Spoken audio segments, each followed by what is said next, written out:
ഇന്ന് ഞാനും അമ്മയും കൂടെ പുറത്തൊക്കെ ഒന്ന് പോവാണേ. അച്ഛനും കൊടുത്തുവിടാനുള്ള കുറച്ച് സാധനങ്ങൾ ഫ്രണ്ടിനെ ഏൽപ്പിക്കാൻ വേണ്ടിയിട്ടോ ഞങ്ങൾ ഈ രാവിലെ പോകുന്നത്. എനിക്കാണെങ്കിൽ ഇങ്ങനെ അമ്മയുടെ സ്കൂട്ടിയുടെ പുറകെ ഇരുന്ന് പോകാൻ ഭയങ്കര ഇഷ്ടമായിട്ടോ.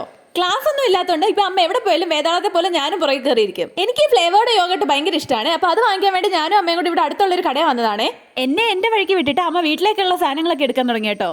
ഇനി എനിക്ക് പ്രത്യേകിച്ച് പണിയൊന്നും ഇല്ല കേട്ടോ. ഈ ബക്കറ്റും പിടിച്ചിങ്ങനെ പുറകെ ചുമ്മാ നടന്നാൽ മതി. ഇടയ്ക്ക് എന്നോട് ഒരു അഭിപ്രായമൊക്കെ ചോദിക്കും കേട്ടോ. ഞാൻ വിചാരിക്കും ഞാൻ പറയുന്നതെല്ലാം അമ്മ വലിയ കാര്യമായിട്ട് എടുക്കുന്നത്, പക്ഷെ ചുമ്മാതാ.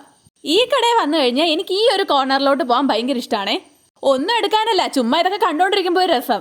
പണ്ടൊക്കെ ഞാൻ ഈ കട ചെന്നിങ്ങനെ വായി നോക്കി നിൽക്കുമ്പോൾ ഇവിടുത്തെ ചേച്ചിമാർ വന്ന് ചോദിക്കുമായിരുന്നു എന്തെങ്കിലും വേണോ മോളെ എടുത്തു തരണോന്ന്. ഇപ്പൊ എന്നെ ആരും മൈൻഡ് ചെയ്യാറില്ലേ. പിന്നെ ഈ സാധനം കണ്ടോ, ഇതെന്തോ എനിക്ക് കണ്ടപ്പോൾ പെട്ടെന്ന് ഇഷ്ടപ്പെട്ടു. പക്ഷെ ഇത് എന്താന്ന് പോലും എനിക്ക് അറിയത്തില്ല കേട്ടോ. ഇത് നിങ്ങൾക്ക് അറിയാമെങ്കിൽ ഒന്ന് പറയണേ. ഈ ക്യാരി ബാഗിന് പൈസ ഒന്നും കൊടുത്ത് വാങ്ങിക്കുന്ന പതിവ് എൻ്റെ അമ്മയ്ക്കില്ല കേട്ടോ. ഇനിയിപ്പോൾ കൊണ്ടുപോയില്ലെങ്കിൽ എല്ലാം കൈ പിടിച്ചോണ്ട് ഇങ്ങോട്ട് പോരും. ഇത് കഴിഞ്ഞിട്ട് ഞങ്ങളൊരു ബേക്കറി കയറിയിട്ടുണ്ടായിരുന്നു. ഇത് ഞങ്ങൾ എപ്പോഴും പോകുന്ന ഒരു ബേക്കറിയാ. ഇവിടെ കുറെ വെറൈറ്റി സാധനങ്ങളൊക്കെ ഉണ്ട് കേട്ടോ.